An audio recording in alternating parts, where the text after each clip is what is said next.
Hi అండి, Sai Lakshmi fashions. ఈరోజు cut work blouse ఒకటి స్టిచ్ చేసేది వీడియో పెడుతున్నానండి. చూడండి, ఇది ఏంటంటే మంగళగిరి శారీకి కట్ వర్క్, ప్యాచ్ వర్క్. ఇప్పుడు డబల్ లేయర్ హ్యాండ్కి వచ్చేసి double layer cut work.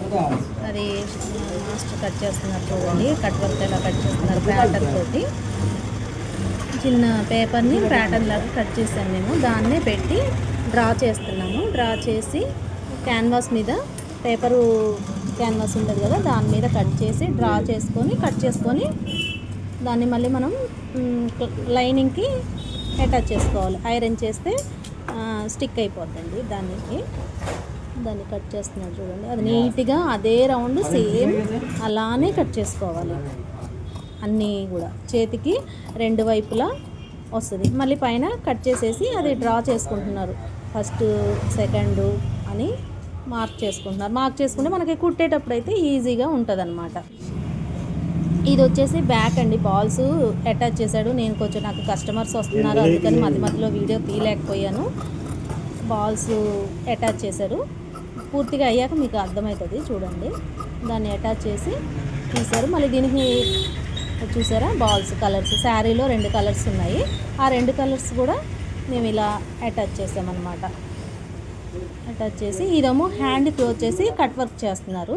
Cut work ఎలా స్టిచ్ చేస్తున్నారు చూడండి. ముందు ఒక స్టిచ్ చేసి, అది చెప్పా కదా, అటాచ్ చేసుకోవాలి. ఐరన్ చేస్తే దానికి స్టిక్ అవుతుంది. దాన్ని మళ్ళీ బ్లాక్ దాని మీద పెట్టేసి మీకు లాస్ట్కి చూడండి డిజైన్ అర్థమవుతుంది. నేను ఫస్ట్ క్లిప్ పెట్టలేదు. దాన్ని సరి చేసుకుంటున్నాడు. సరి చేసుకొని పైన ముందు ఒక స్టిచ్ వేసేస్తాడు. స్టిచ్ వేసేసి అలా ఒక మామూలు మనకు కదలకోకుండా ఒక స్టిచ్ వేసుకోవాలి. వేసుకుంటే ఏమవుతుందంటే అది కట్ వర్క్ చేసేటప్పుడు కదలకోకుండా ఉంటుంది. ఇది చూసారా కట్ వర్క్. ఇలా అది స్టిచ్ వేసేసిన తర్వాత మళ్ళీ ఇలా కట్ వర్క్ చిన్నగా స్టిచ్ చేసుకోవాలి. ఆ క్యాన్వాస్ ఎక్కడైతే ఉందో అక్కడ స్టిచ్ పడేలాగా చూసారా.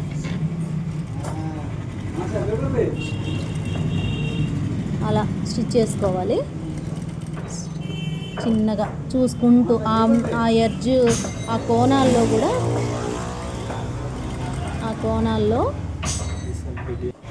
స్టిచ్ పడేలాగా అది నీట్గా మళ్ళీ దాన్ని కట్ చేసుకోవాలి. కట్ చేసుకొని చిన్న ఘాట్ పెట్టుకోవాలండి. ఘాట్ పెట్టుకుంటే ఏమవుతుందంటే మనకి ఉల్టా తిప్పినప్పుడు నీట్గా ఫినిషింగ్ అనేది నీట్గా వస్తుంది అన్నమాట. చూసారా అలా చిన్న ఘాటు తిప్పగానే ఇలా తిప్పేసేయాలి. ఇలా తిప్పాక మళ్ళీ దాని మీద ఒక స్టిచ్ వేయాలండి. చూపిస్తాను అది కూడా నీట్గా. అదంతా చూసారా, దాన్ని చేత్తోనే మన వేళ్ళతోని ఎలా చేస్తారో చూడండి మాస్టరు. నీట్గా వేళ్ళతోటే దాన్ని ఇట్లా 2 వేళ్ళు పెట్టి ఇట్లా ప్రెస్ చేస్తే అది చక్కగా నీట్గా అయిపోతుంది అనమాట. మనం అప్పుడు స్టిచ్ చేసుకున్నా కానీ నీట్గా ఉంటుంది. చూడండి ఎలా చేస్తున్నారో నీట్గా.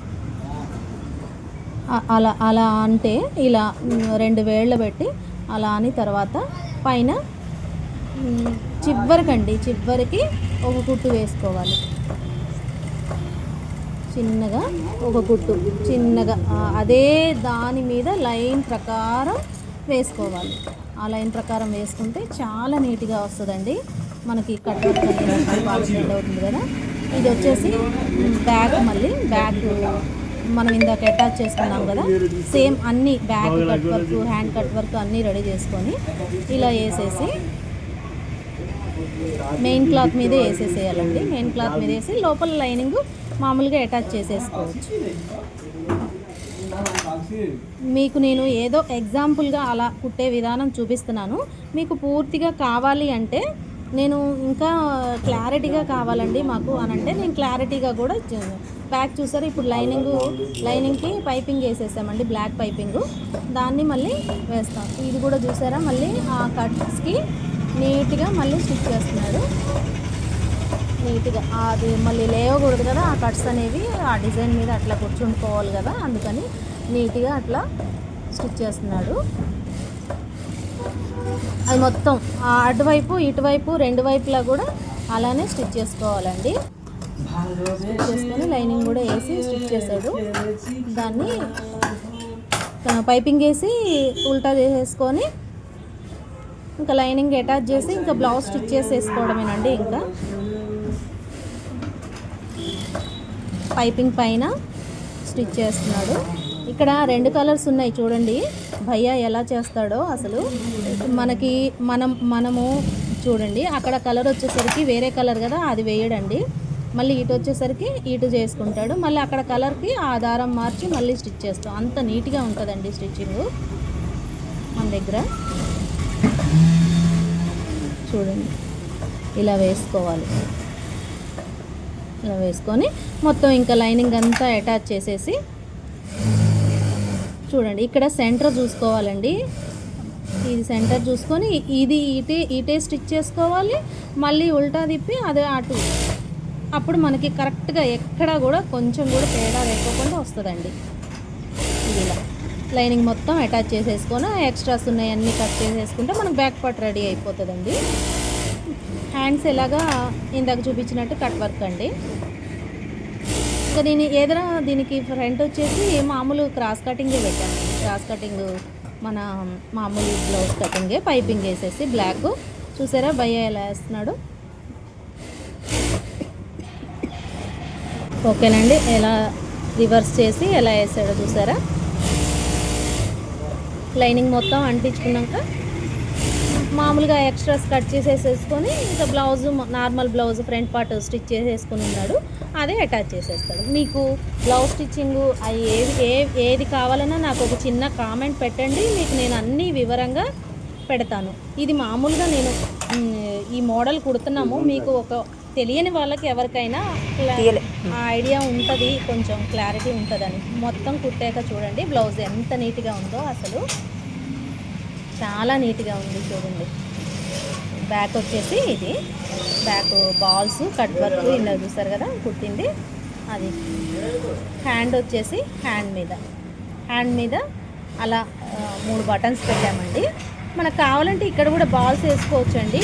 ఫస్ట్ అయితే మేము బాల్స్ అసలు వద్దనుకున్నామండి. బాల్స్ ఆల్రెడీ ఆ మోడల్ ఇంకోటి కుట్టాము ఆ మేడంకే. భుజం మీద చిన్న పఫ్ ఇచ్చానండి. ఇదండి బ్లౌజ్ టోటల్గా అయిపోయాక ఇలా ఉంది. ఫ్రంట్ చెప్పా కదా నార్మల్ కట్టే అనేసి.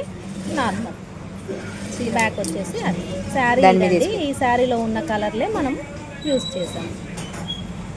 టోటల్గా బ్లౌజు శారీ ఇది. నచ్చితే కనుక చిన్న లైక్ చేయండి, షేర్ చేయండి, కామెంట్ చేయండి, సబ్స్క్రైబ్ చేయండి. మీకు ఇంకా ఏ వీడియోస్ కావాలన్నా నేను చేసి పెడతాను. మీకు ఏదైనా